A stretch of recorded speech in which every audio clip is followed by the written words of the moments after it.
July 21st, 2017 is a day I will never forget. It was the day I said goodbye to everything I knew and stepped into what would soon be my new life. While most all college students experience this frightening phenomenon, I would say that my experience was a little more obscure. Not only was I leaving my friends, family, and comfortable life in Santa Barbara, but I was voluntarily sending myself across the world to a foreign country with a group of complete strangers. While some consider this to be an insane way to begin my college career, naturally, I considered it the only way to make freshman year an unforgettable experience. Fast forward 13 hours, the long and grueling plane journey had been completed, and there was no turning back. Getting to know the city of Sydney was no easy feat, as this city stretches far and wide. But over time, I became familiar with the surrounding neighborhoods and the public transportation system. The first couple weeks of my new life were a blur. So many new faces, places, and names.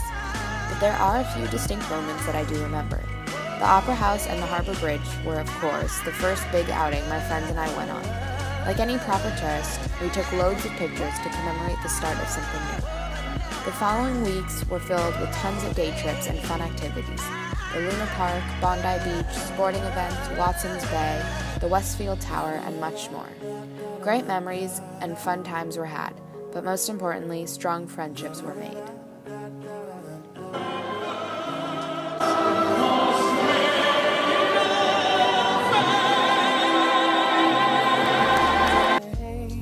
Living in a foreign country is an adjustment. Starting college is an adjustment.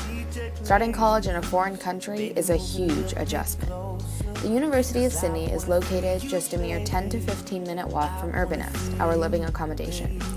The campus is beautiful, and although I am not a Harry Potter fan, the resemblance to Hogwarts is uncanny.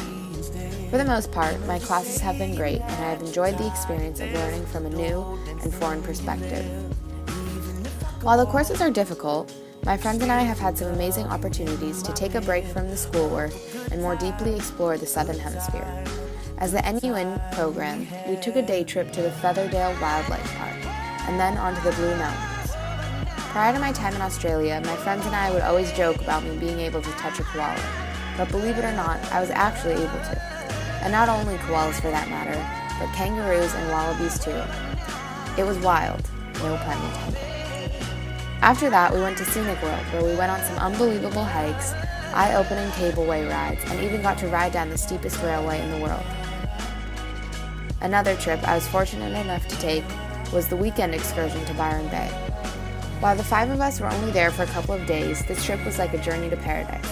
We got to go to the most beautiful beaches, swim in the most pristine water, and eat some delicious meals. This town was like one you'd see on a postcard, perfectly picturesque.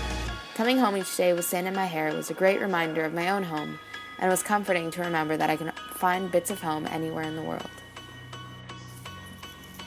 Soon enough, spring break rolled around, and I traveled to Queenstown, New Zealand. 13 of us rented an incredible Airbnb 10 minutes from the heart of Queenstown. Over our 7 days in this magnificent country, we managed to go snowboarding, go on amazing hikes, bike around the lake, see Fiordland and Milford Sound, and I even got to watch some of my friends bungee jump and ride the world's largest swing.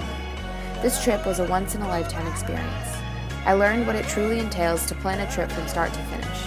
Whether it was organizing car rentals, budgeting groceries, or planning day trips, I gained a greater understanding of the independence and responsibility it takes to be an adult.